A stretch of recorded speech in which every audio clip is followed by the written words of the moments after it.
What's up, Mortgage Coach community? I am with Jeremy Forcier, the one and only. What's up, my brother? Hey, what's happening, baby dog? You do? Good, man. Good. I saw some pictures of you on social media, having fun in SoCal with a lot of friends. I had quite a bit of FOMO. we had a good time. It was really fun.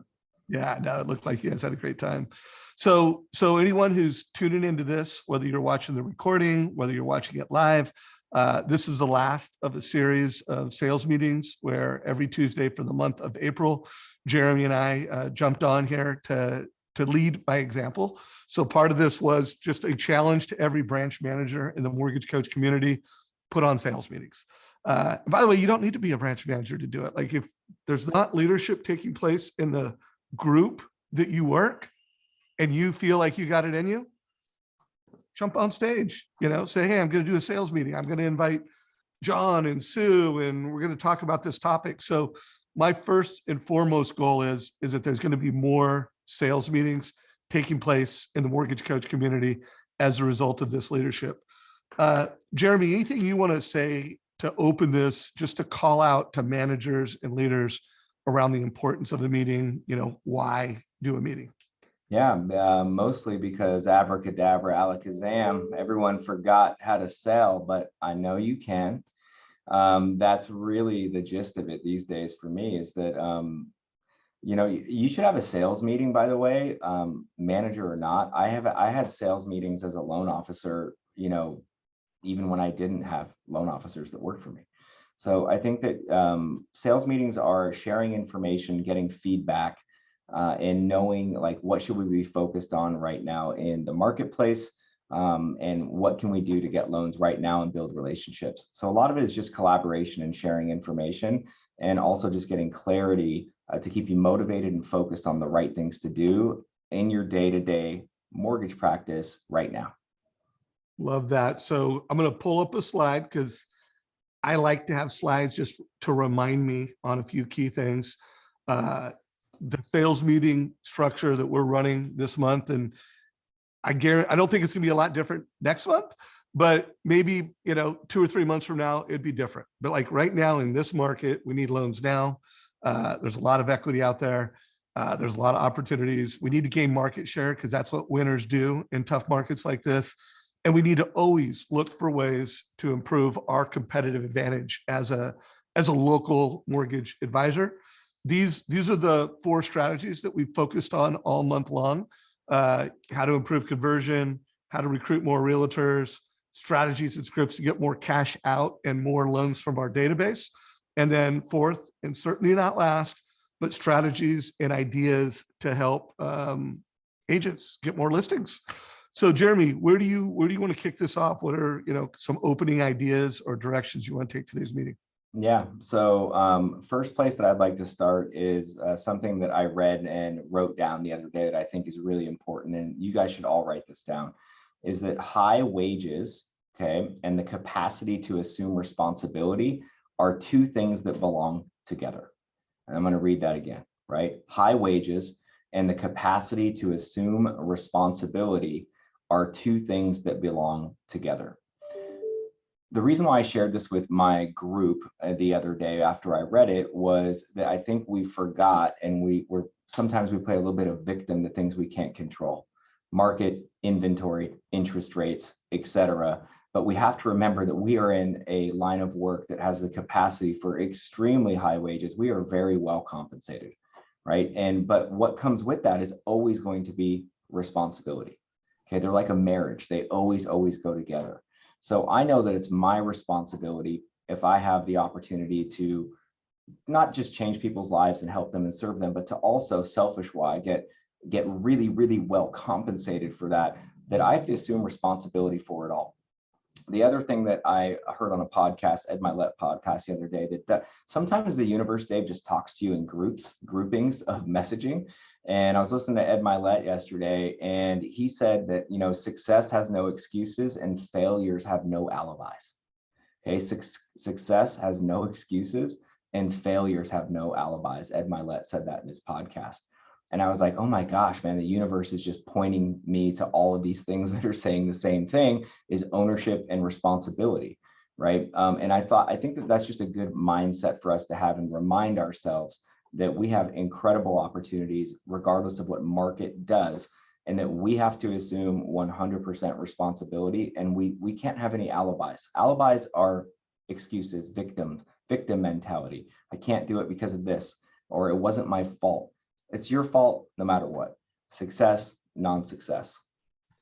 So super powerful. Write that down, guys. You know, those are two big concepts, big ideas that I think are very timely in today's market. I always think the best sales meetings are where we're making sure we're answering the questions of the people that we're serving. You know, sales meetings are not there to be a stage for a leader and manager to just share specific ideas and strategies. Now, I do think as a leader, come prepared with some starters, some openings, and some key concepts. And yeah, part of the sales meeting is doing it, but the most important is making sure everyone on that meeting got their questions answered, and we helped. So we've got a live audience both on Facebook and Zoom. Please, you guys, we're going to end this sharp. It's not going to go a minute over 45. So 11:45 Pacific, meeting's over. And guys, we're going to try to drive a 30-minute meeting. So we might only have 22 minutes. No one ask a question. Jeremy and I don't need to keep talking at you. So yeah, listen, that's one of Elon Musk's, my favorite interviews I saw with him was that one of his company policies is that if someone is in a meeting and they feel like they're not adding to it or they're not getting any value to it, that it's a company Tesla policy that they should just get up and leave. That they just shouldn't be there. If there's no value being transferred, this interviewee, it's a great clip. You guys should all look it up. And then the interviewers are like, oh, well, is that frowned upon? He's like, no, that's the policy. That's expected. Yeah, it's expected. There you go. That's it. It's expected. Yeah, that's what he says in the clip. I saw that. It must be trending on social because I saw that. I don't know where I saw that. I think it was on like Instagram or something, but I saw that this week and I was like, yeah. Isn't that great? I've seen it 100 times over the last 6 months. It's fantastic. So. Yeah. And so guys, if hopefully you're getting value, but the way you add value to a meeting like this, you ask a great question. Or you share a success story. You say, hey, this week, what's the best thing that happened? So I'm going to throw directly to the community. What is the best thing that happened to you this week from a sales perspective? I mean, we're looking for, did you convert some tough rate shopper? Did you win some market leader realtor? Did you go from I'm third base with an agent to second base? Whatever, share the best thing that's happened to you in chat. And if you have a question, ask it. Jeremy, any specific loan now strategies or ideas to get a meeting with a realtor or crush it with a realtor that you want to cover? Yeah, so I have a bunch of stuff. I came prepared. And I want to start with, once again, a statement and then give you a story around why and how it works. Is that, I saw a presenter last week when I was at a seminar, and he's actually a musician, and he was talking about his when they almost really made it, right? And that when they were really growing a lot, it's when they had naive tenacity. Okay, so naive tenacity. And that just struck a chord with me because it reminded me of like, well, what were the things that I was doing when I first got in the business and I had no database and I didn't have really anything but me, and it was on me, but I had a naive tenacity when I first got in the business to generate interest, loans, etc. So what were some of those things that I was doing? And the reason I'm sharing this with you is that I can go back and do this right now and it will still work, right? Any of us can do these things right now and it will still work.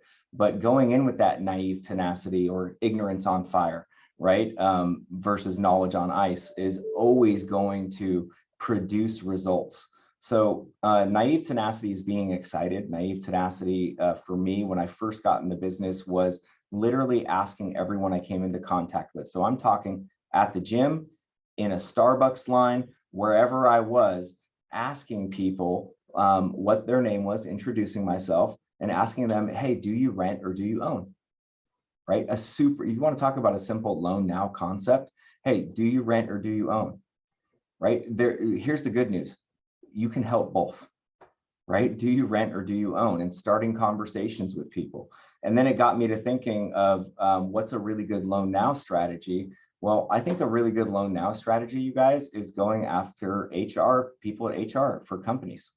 Okay, and setting up some type of affiliate program with them where you can come in and add value to them on a quarterly basis, come in and do a lunch and learn, do a breakfast and learn, a coffee talk, whatever it may be, and present to HR managers, people that have 50 employees or more, okay, and where you can be an added value for free. HR people, by the way, love this because they're looking for ways to add value to employees. And if it doesn't cost the company anything, it is of huge value to them. So I ran this concept past a new loan officer, only 90 days in the business, who works for me. And he said, oh yeah, that sounds like a good idea. He literally, Dave, has signed up a Chick-fil-A locally, has signed up a Chick-fil-A on an affinity, what we call affinity program, corporate program, right?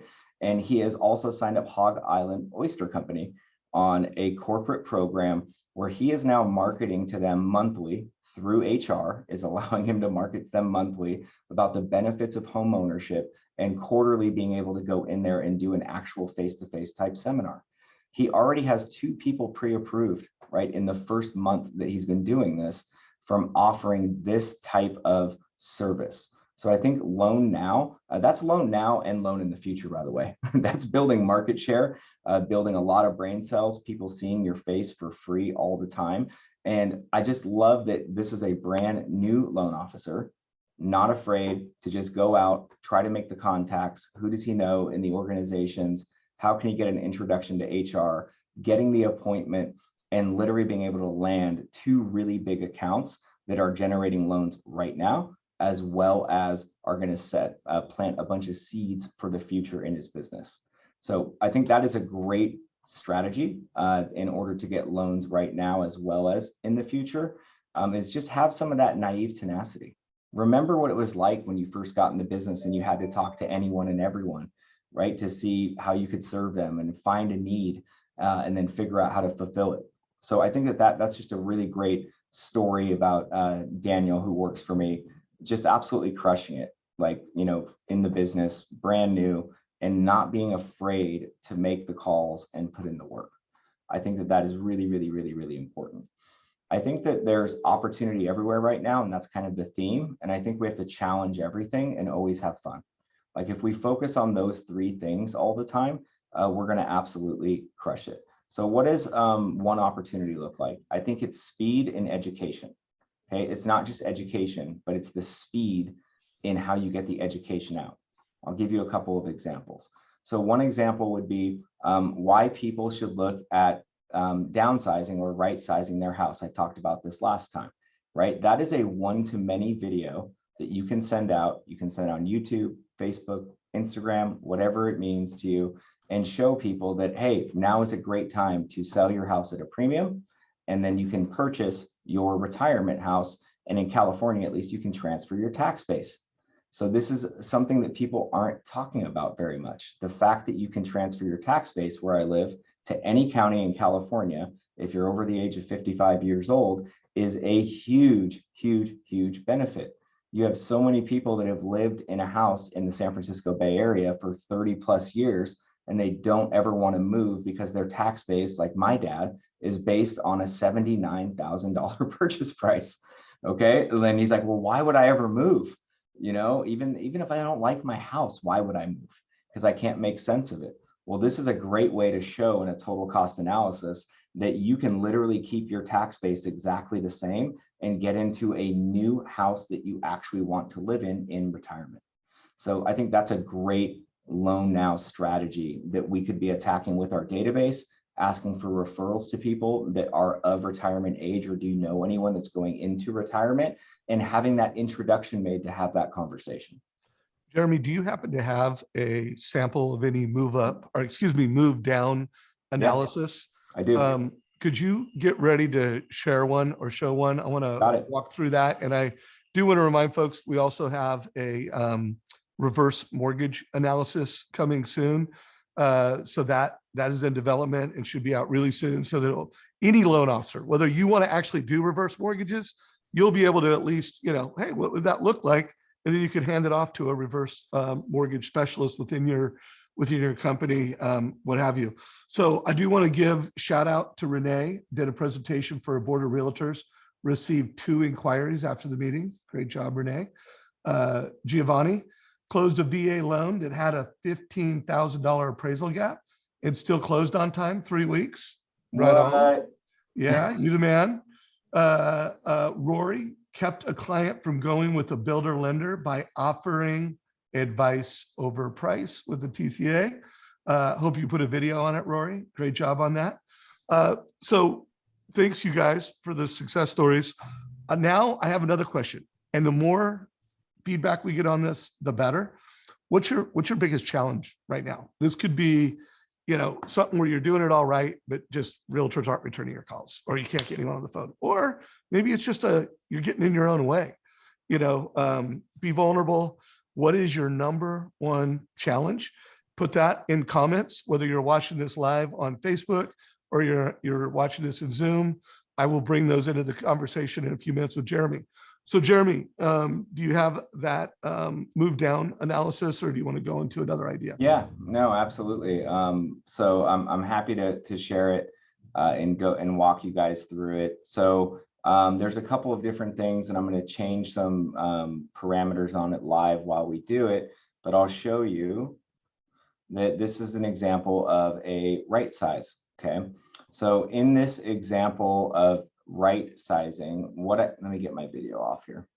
By the way, I love the way you're packaging it. Current loan, right size 1 mil, future. I love Yeah, that. let me blow this up a little bit for you. Okay. And could you share a link in chat when you're not talking? Yep, no problem at all. I'll share the link. So what I did in this particular scenario is just showed that this is the current home. This is a real client, right? And then what I did was I just copied this, just so you know, and then I made it, instead of a one-to-one, I just made it a one-to-many and talked to an audience rather than, so you can repurpose these. If you make someone for a person, don't forget that it's so easy in Mortgage Coach to copy that analysis, retitle it, and then you can re-record a video that talks to a larger audience. With strategy template, guys. Yep. It's a strategy template, baby. Exactly. Strategy template for sure.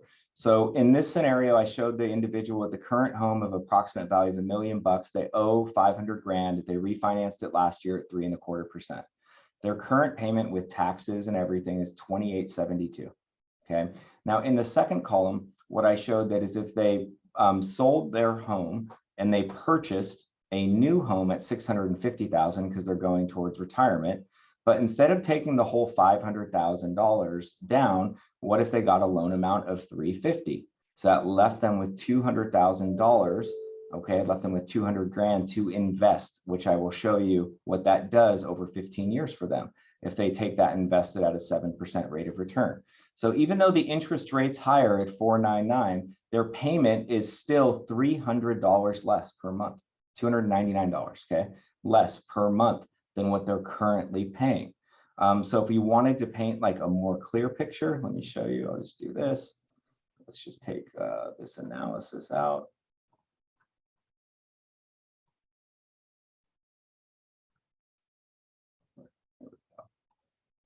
Making a few fine tune, guys. Get a little demo on how Jeremy tunes this up. It's going to remove a few options. So it's still showing one for some reason. Let's go back in. There we go. Let's just click next. Yeah, go next screen. Yep. Huh. Well, I don't know why it's not doing it, but usually it does. Well, just refresh the link, but we get what you're doing.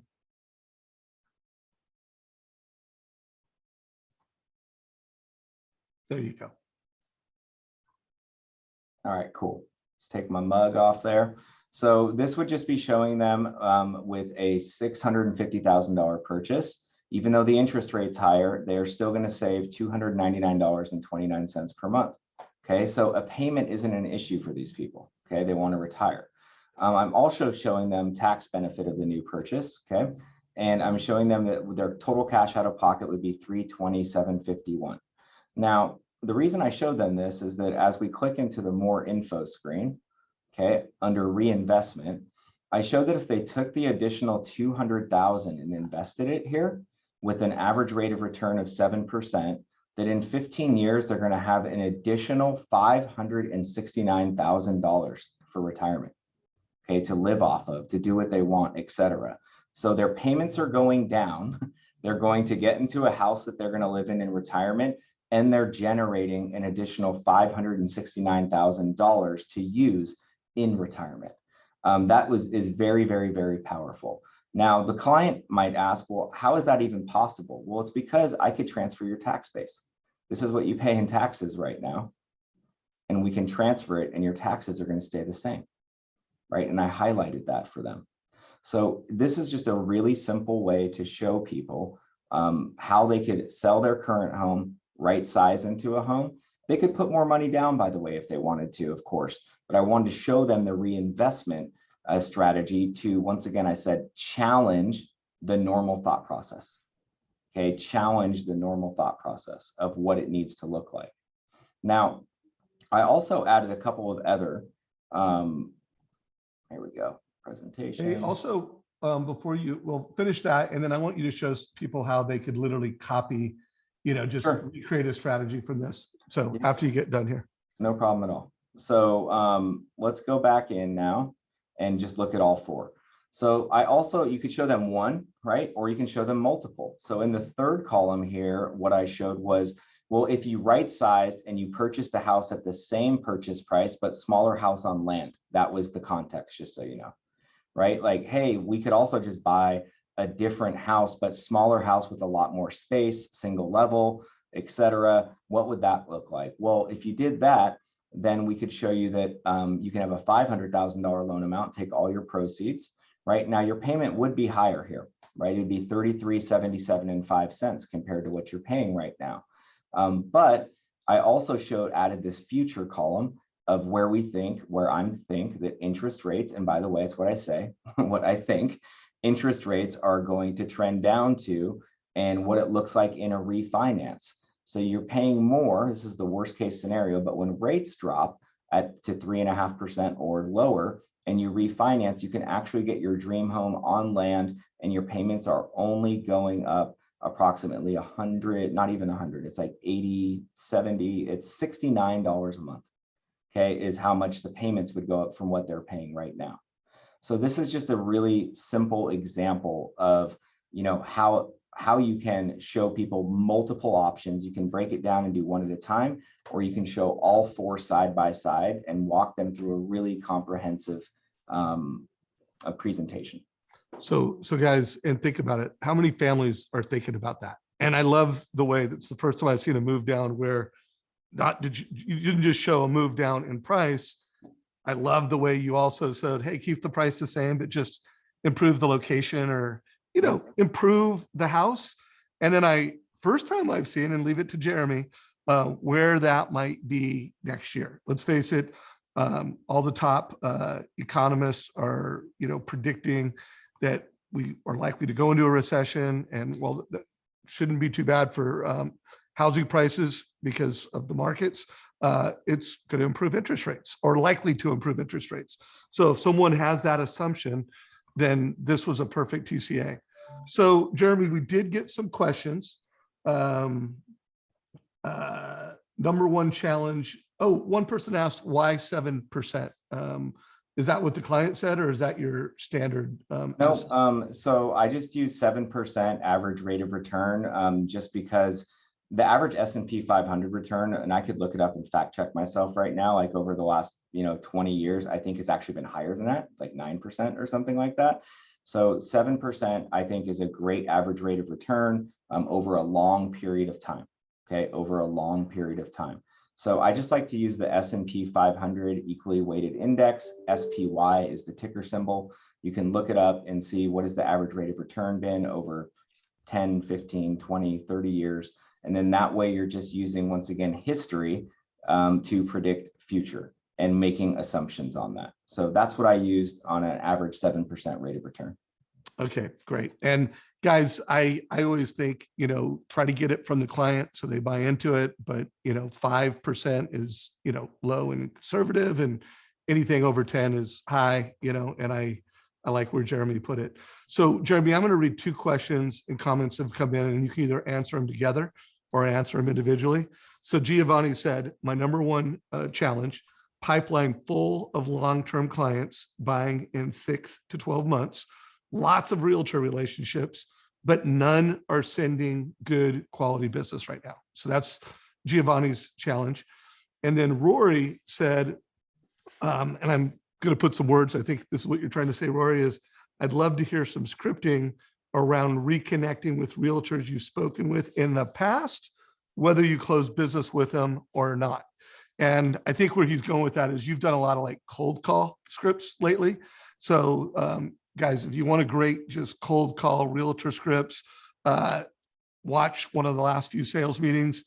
I'll just cut to the chase, guys. The script that I love the best that Jeremy's using is, hey, realtor, if I could show you how to close 3 extra transactions in the next few months, do you have 15 minutes for me? So that's the script, guys. That's a script. But Jeremy, how do you want to answer those 2 questions? Sure. So before I answer those 2 questions, I just Googled it, 7.45%. There you go. Is the average rate of return over the last 20 years. Okay. Simple. Cool. Thank Right? you. So I like to fact check myself always, you guys, because I don't want to be that guy who just says stuff and goes, I don't know, was I really on it there? So that's what it's been. Okay. Now, I love this question, by the way, whoever asked it, in regards to re-engagement, essentially. So like a familiar person, whether you've closed with them or not, but re-engagement. So whenever I'm going to re-engage anyone, I want to reference how we know each other or how we're acquainted with each other. Okay, I think that's critical. I'd be happy to do a live re-engagement call right now if you guys want me to. But whoa. Are you kidding? Hell no, yeah. I mean, it's selfish. I mean, why not practice it like while I'm here? Yeah, let's go. Okay. Hey, Siri, call Jennifer Powers. So guys, this is a sales meeting. This is how it's done. We'll see how he goes. Hopefully he gets into a conversation. This could be fun.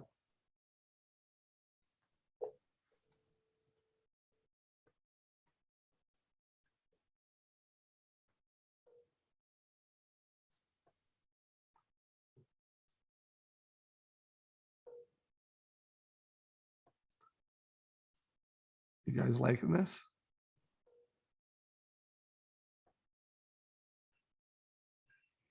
You've reached the voicemail for Jennifer Powers of Sotheby's International Realty.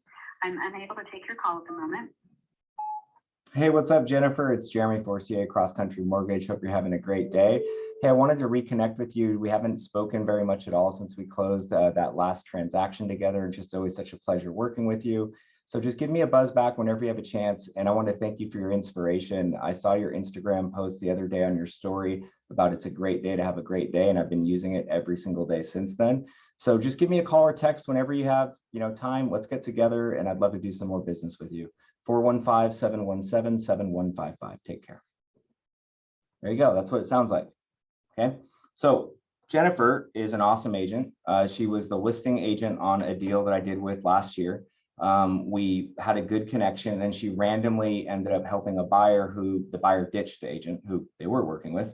And then her name popped up, right? And we ended up closing that transaction. So I wouldn't call her a referral partner. She doesn't call me all the time or refer me or anything like that, but I really, really, really like her. So I started following her on Instagram. Okay. And on the other day, her story, I shared it at the beginning of this call. She just had a simple post on her story that was like, it's a great day to have a great day. And I have been saying it ever since. So that gives you an example of like, go back to how you know each other. We did a deal, whether it's a listing agent or whatever. I followed, I saw something, it stuck with me. It was awesome. Reference it. If I don't get a call or text back, I would be shocked. Okay. So find the connection. Okay. Find the connection. If you met someone at I'll just make it up, a seminar, right? You met a realtor at a seminar. Reference, I met you at the Tom Ferry seminar, right? It was great to meet you. Give them context. If it's a warm-up call, right? You're going to get way better engagement if you can give context to like how you're acquainted with the person and then just ask for the appointment. Jeremy, what are your thoughts on kind of multi-channel communicating, like sending a text also, like you just left that message and also pop a text to them right away, or if she hasn't called you back by tomorrow, what would be your next step? Yeah, well, let's just do it right now. How about that? Yeah. So you're going to text her right now, right? Yeah. Yeah. Like if I wasn't on this call, that is what I would have done, just so you guys know. Yeah. Right? Is that I always like to shoot a text right after I leave a message that just literally says, hey, just left you a voicemail. Check it out when you have a second. Give me a call or shoot me a text back. Look forward to connecting with you. Like cool. super. So multi-channel hit. Like you want to get them on the phone. Multi-channel is where it's at. I'll give you another example. So you want to talk about weird market opportunities. I had yesterday 4 different buyers with 4 different agents all right on the same property where I pre-approved them. Okay, 4 different buyers, 4 different agents. We didn't get it, by the way. There was 15 offers on the property. Okay, I didn't get any of them, right? But I use that to my advantage rather than looking at it like, oh gosh, this one's going to have 1 million offers on it, right? And my guys are first-time home buyers. They'll probably be cash, and you can go into that whole negative psychology dialogue. What I did was that after I saw the second letter go out at the same property, I had already called the agent on the first one. So I just texted her and I was like, hey, it's Jeremy Forcier. You can probably see that I have 4 offers coming over. How weird, right? With 4 different people. I don't want to call you all 4 times, but they're all fully underwritten, pre-approved, etc. If you have any questions about it whatsoever, just give me a call. I'd love to work with you on any of them. Right. And her response back was awesome. Let's just look it up. So here's what she said. Hey, thank you so much. What are the odds? You must be a really popular guy. Did I just sleep on that, Dave, or did I respond? I don't know. I think you responded. I did not sleep on it. That's an opportunity. And I said, yes, I have so many pre-approved buyers. Do you have anything off market coming up? Could I chat with you about what your listings look like? She said, that would be great. Let me get through the offers. Let me get through all the offers and see where we're going to land. Be happy to connect with you on it. That's it, you guys. I don't even know this person. Okay. So use all of these, what we perceive, what are challenges as well. I don't want to say they're not challenges right now in the market. They are, but there's so many hidden opportunities in these interactions that we can have. So I want to, before we run out of time, I want to make sure I share a few resources for everyone. And Jeremy, if you could forward or put that TCA in comments down below. So I want to make sure you guys know, whether you're a manager on this call and you're looking at this as resources for sales managers, or whether you're a loan officer, we've got this resource page on our website. And, if you're new to Mortgage Coach, you just need to learn how to create your first TCAs, click on that training. It's linear, step-by-step, go from beginners to intermediate training. I made that to help make it easy for managers to train their loan officers. Now, like for anyone that's watching this, you're like, oh, how do I do the move up analysis? Or the move down analysis. First of all, you could go to our YouTube channel and you can search it and you'll find a video on it. But guys, every Wednesday at 11 o'clock, this is black belt training, mortgage strategies, group coaching on how to do every type of mortgage coach strategy there is. And every Thursday at 9 o'clock Pacific, group coaching. It's like if you had a Apple device and you wanted to go to the Genius Bar and have someone do some personal training, guys, every Thursday, 9 o'clock, there's a mortgage coach genius to do training. So, make sure you're using these resources. One more resource, and I'll bet you Jeremy's move up analysis is going to go here. But whatever the top strategies are in every market, while I interview a lot of different loan officers, I'll pick one that I just think nailed it. Like they nailed it at a specific idea. Shayla nailed the cost of waiting analysis. Gina, who Jeremy got using Mortgage Coach, who became a grandmaster in 1 year, this was actually a Jeremy Forcier strategy. She's like, I learned this from Jeremy, but I like the interview, and there's a TCA. So just want to make sure you guys know about that. And then also one last resource, and Jeremy, I think you know this, but guys, there's a Jeremy Forcier playlist. So if you like Jeremy and you want to check out his videos, go to the Jeremy Forcier playlist. For weekly meetings, guys, we got a playlist that, one, it has weekly meetings, and two, it's got videos that will teach you how to do weekly meetings. So we got a few more minutes. Jeremy, anything you want to make sure you share? And anyone, I'm giving you one last minute to ask questions. Jeremy, anything else you want to make sure we share? You share. Yeah, so I'm going to show you how I copy analyses for clients to create new ones. And I'm sure that there's a better way, just so you know, but I'm going to show you how I do it. And I'll tell you a better way if there is one, guys. So one thing I also did want to point out as I share this, I want you to look at this. So 1, 2, 3, 4, 5, 6. So yesterday I did 6 total cost analysis. Okay. People ask me all the time, do you really do them every day? Yes, I literally do them every single day.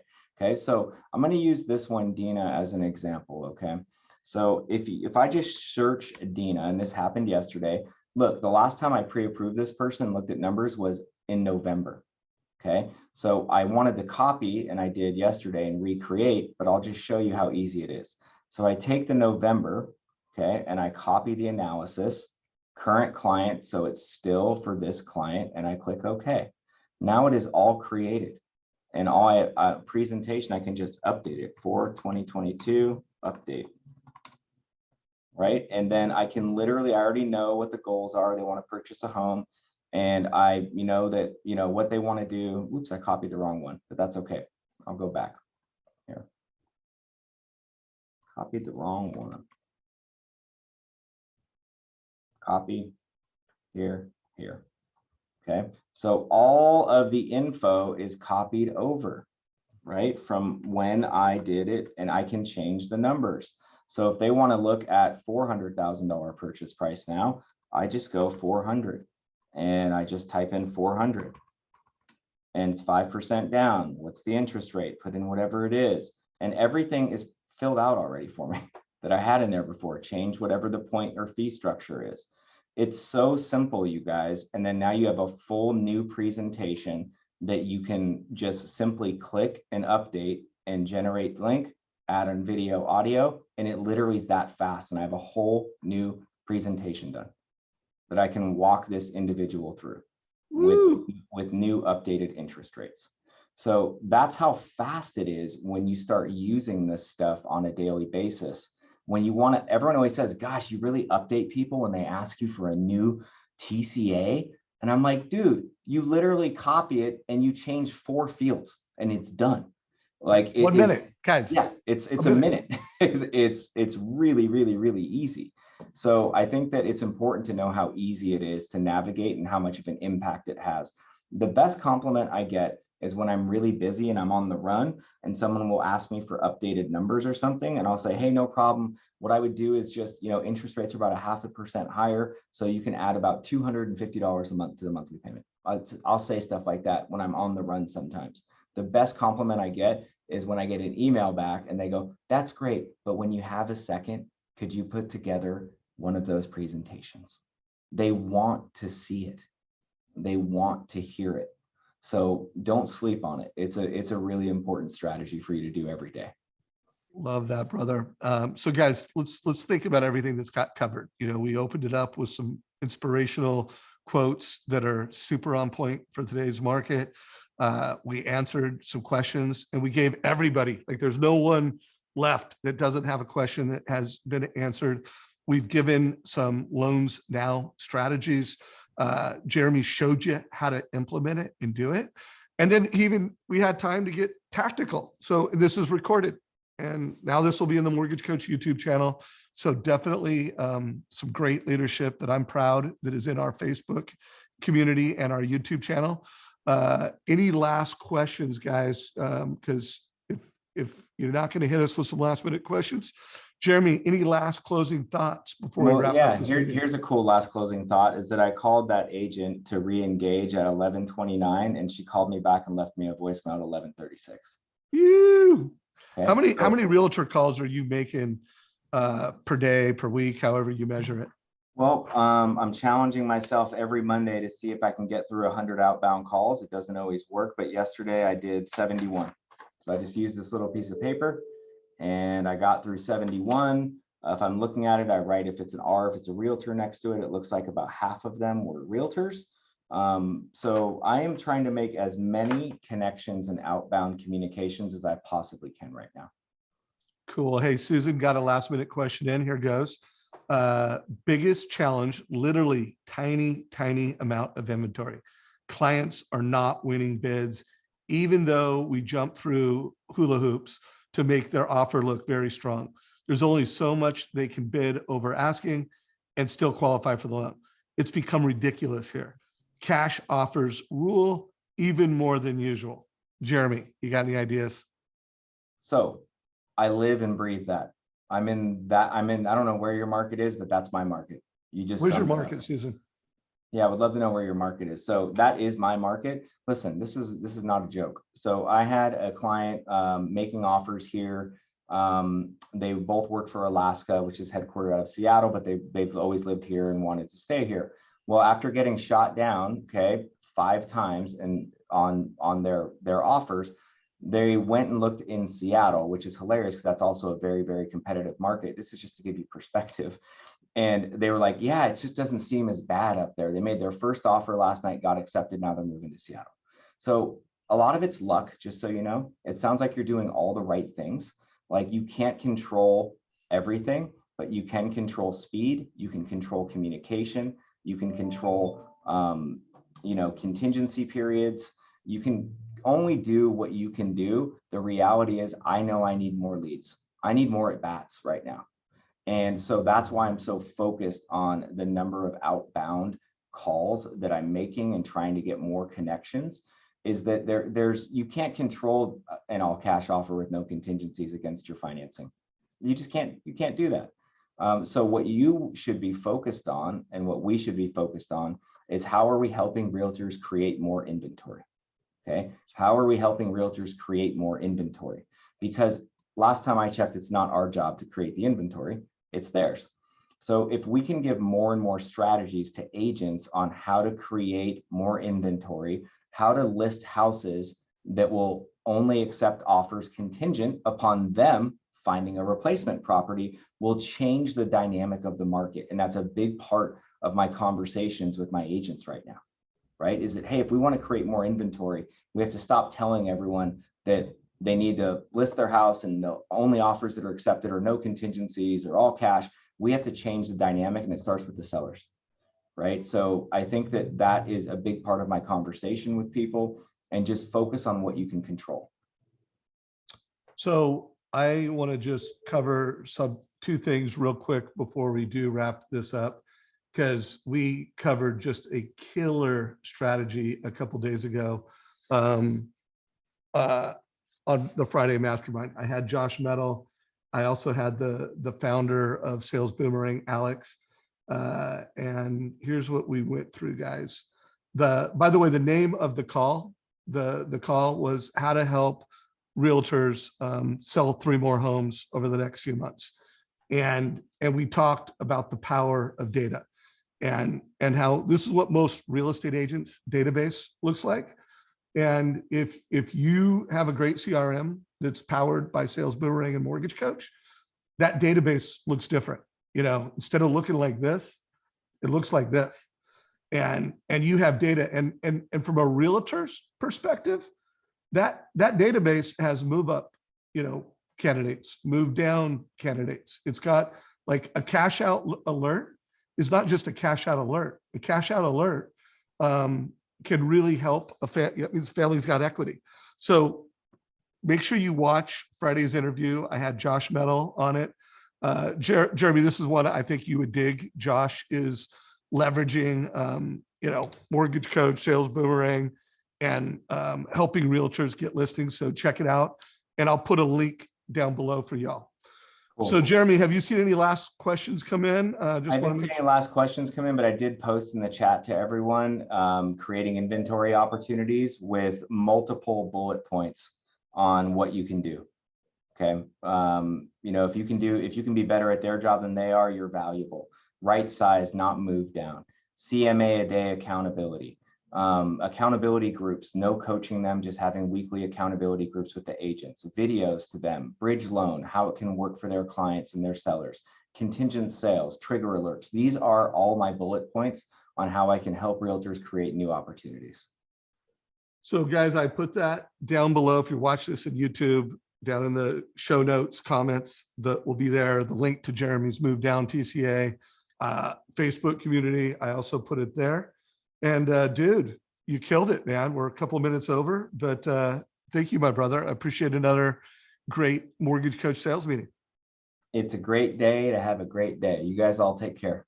Let's have a great day, everybody. And if you want Jeremy and I to do more of these, you got to let us know. Like, comment down below, like it. If we get enough engagement, maybe we'll do more.